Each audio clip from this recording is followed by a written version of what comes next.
Hey everyone, so Microsoft doubled down on its true 4K marketing for Xbox One X at E3, but it's fair to say that it didn't really do enough to justify those claims. So on the one hand, we have Forza Motorsport 7 looking incredible at native resolution, but beyond that, well, Super Lucky's Tale, yeah, it's a nice game, but hardly a AAA showcase. Meanwhile, Anthem and Assassin's Creed Origins use checkerboard rendering to get to 2160p. They look great in motion, but it's not native resolution, it's not true 4K.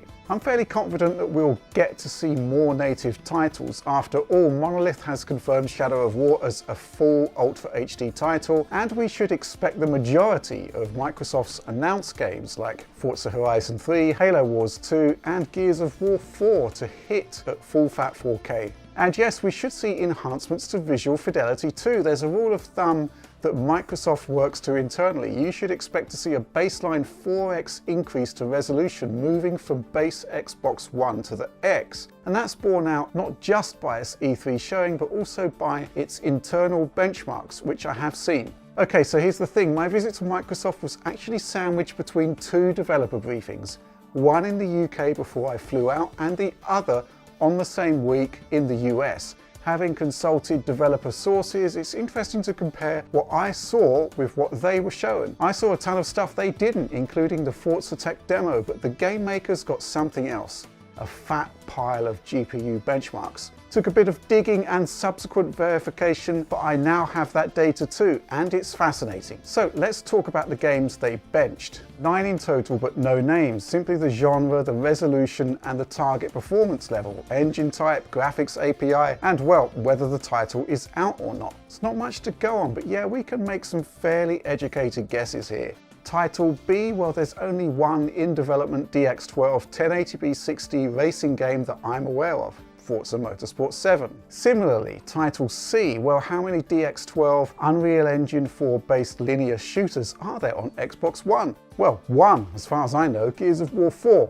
And again, there's only one DX12 based first-person shooter targeting 720p at 60 frames per second on base Xbox One hardware. That'll be Star Wars Battlefront. Beyond that, we move into the realms of guesswork. Title G? Well, possibly Halo Wars 2. Title A? Maybe Recall. The point is that it's all about the benchmarks, not really the games themselves. First up, let's talk about what we're actually comparing here. The data is based on GPU frame time captures from PIX, Microsoft's performance analysis tool. Sample section of a game is profiled on the base Xbox One, then it undergoes the most rudimentary Xbox One X port, with resolution ramped up to 4K. None of the new hardware's additional features are used, and performance may actually be handicapped by no effective ESRAM porting process. It's just mapped into GDDR5, and so there may be lots of unnecessary read-writes between different areas of RAM. The data we have also exists out of gameplay, so stuff like 30 FPS or 60 FPS caps is irrelevant. So let's begin by taking a look at Title B, which is almost certainly Forza 7. 13 millisecond render time on Xbox One here at 1080p, which uncapped translates to something like 77 frames per second. 4K on the X, 11 milliseconds, or 91 frames per second if you prefer. Now, Forza actually has a 16.7 millisecond target frame time. It's a 60 FPS game, right? Meaning that the GPU is using just 65% of its power. As we previously explained in our Turn 10 Scorpio video, that's extra processing power that can be used for additional visual upgrades. And it will be fascinating to see what they actually are. Thus far, we've not seen anything of the game running on base hardware, only the early Xbox One X code. Title C then, likely Gears of War 4. Interesting stuff here. A 28 millisecond render time at 1080p on base hardware translates to 26 milliseconds, a 7% improvement. Now that's not bad, but nothing like as impressive as Forza. However, this does demonstrate that early benchmarks may actually be underestimating the real-life result on the X.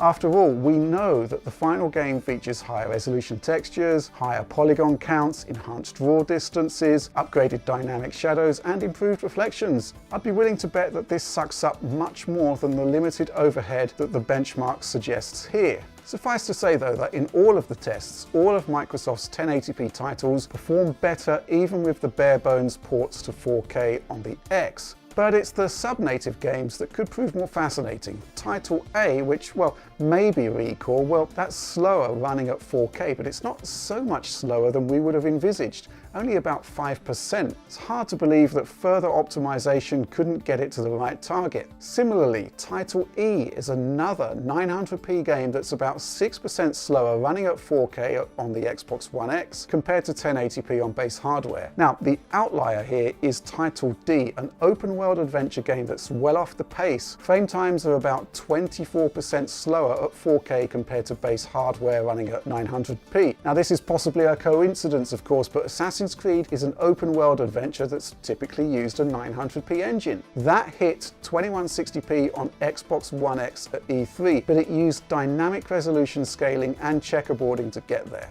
Finally, 720p game Star Wars Battlefront, which must surely be Title H. Now, expecting native resolution to work on Xbox One X is asking a bit too much here. We're looking at a 9 times increase in pixel count. Render time at 4K increases by 56%, so you're looking at a 60Hz title that's running at just 38 frames per second here. That's not particularly impressive, so it's no surprise that we got to see Anthem hitting 2160p at E3 by using checkerboarding. BioWare's latest is a 30Hz game, but it is using the same engine. So initial results there give us some idea of how Frostbite scales between Xbox One and the X. I'd be surprised to see the first Battlefront get an Xbox One X patch, but its sequel, well, that launches this year, and I'm expecting an evolution of DICE's work on Battlefield 1 on PS4 Pro. Hitting 60 frames per second isn't easy, so dynamic resolution and checkerboarding may well be the way forward there. So that kind of wraps up the 4K scaling benchmarks that Microsoft provided to developers, and I'll stress again that these are the most bare bones ports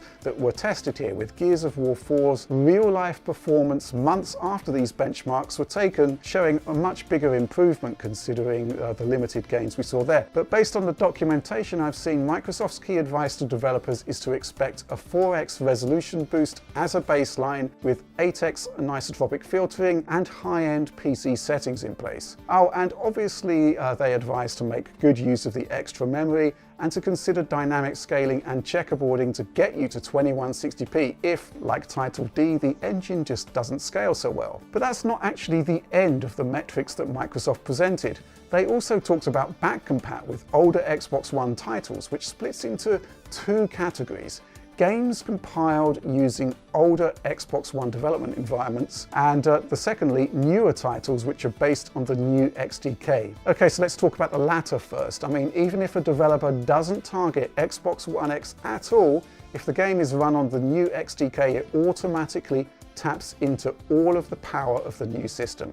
So the boosts to performance here, again, just benchmarked here on a bare bones port, are huge. But remember that we're far more likely to be constrained by frame rate limits, CPU overhead and the like. What's perhaps more interesting are the older titles which are compiled on legacy XDKs.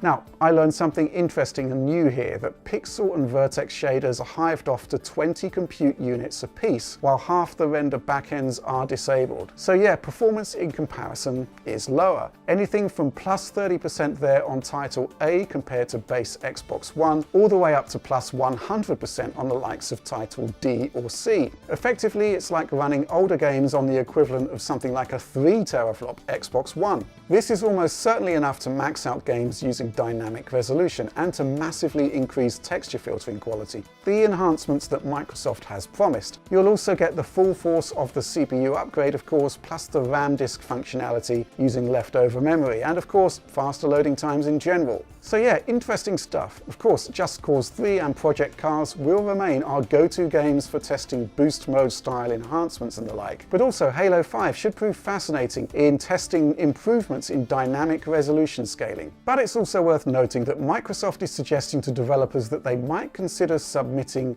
any title updates for their games on the new XDK in order to automatically gain access to the full power of the Xbox One X hardware. Overall though, this is a fascinating insight into the behind-the-scenes processes at Microsoft, and it's the first and probably only raw benchmarks we're going to get. Just remember that the data is a few months old, and whether we're talking about PC graphics cards or console performance, pure benchmarks are only really good for like-for-like comparisons. They don't define the gameplay experience. For that, yeah, we kind of need to see more games. Anyway, that's all from me for now. I hope you found this video useful and insightful. Do like, subscribe, and follow us on Twitter for all the latest Digital Foundry updates.